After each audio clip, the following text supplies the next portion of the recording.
Amy McGrath is off to a very rocky start in what was already an uphill race against the Senate Majority Leader Mitch McConnell. Just days into her campaign, McGrath is apologizing for a flip-flop-flip on a question any decent Senate candidate should have been prepared for. Would you have voted to confirm Brett Kavanaugh to the Supreme Court? McGrath told the Louisville Courier-Journal yesterday she probably would have voted to confirm Kavanaugh if she were in the Senate at the time. Then a very quick retreat on Twitter. Upon further reflection and further understanding of his record, I would have voted no.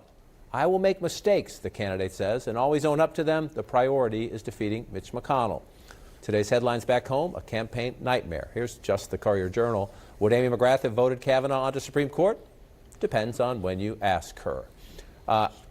There are some things a candidate gets a pass on in the minutiae of policy. You're running for Senate against Mitch McConnell.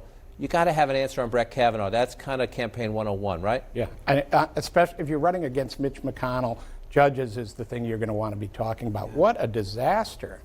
This is just a disaster. I'm not sure what was worth being for Kavanaugh or then having to flip so quickly and say you weren't. I think you're not going to raise any national Democratic money if you're for Kavanaugh. Well, she had, that's her only hope. And she had raised a bunch of money already. Yeah. I mean, Mitch McConnell and his people are ruthless, and she was going to have a really hard time anyway with Trump on the ballot in Kentucky, and this kind of mistake, they were just rubbing their hands together over there at they're not just ruthless, they're sarcastically funny ruthless. This is from Team Mitch on Twitter, Amy right now. Can we put it up? There we go. It's a dog in a laboratory. I have no idea what I'm doing. I mean, they're quick. Yeah. And they're, ouch is the right word. Thank you. This whole thing kind of shows how Democrats have to twist themselves into a pretzel to run it in a state like Kentucky. I mean, part of Amy McGrath's message is that President Trump won Kentucky by a big margin, and she wants to work with him on things like infrastructure and draining the swamp. And she's painting McConnell as a threat to getting Trump's agenda passed and saying she would better work with President Trump.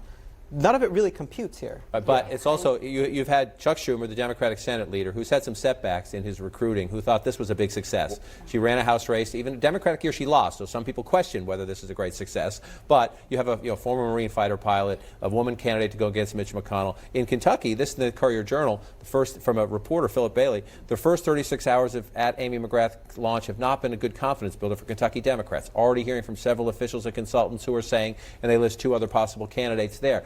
Is this a case where Washington thinks it's right, and maybe in a state like Kentucky, people are saying, Well, this was actually tested, in 2018. There were a number of, female American heroes from the military who ran in red districts and defeated Republican. Amy McGrath got super close to defeating Andy Barr, and she had no business having that district, which was super red.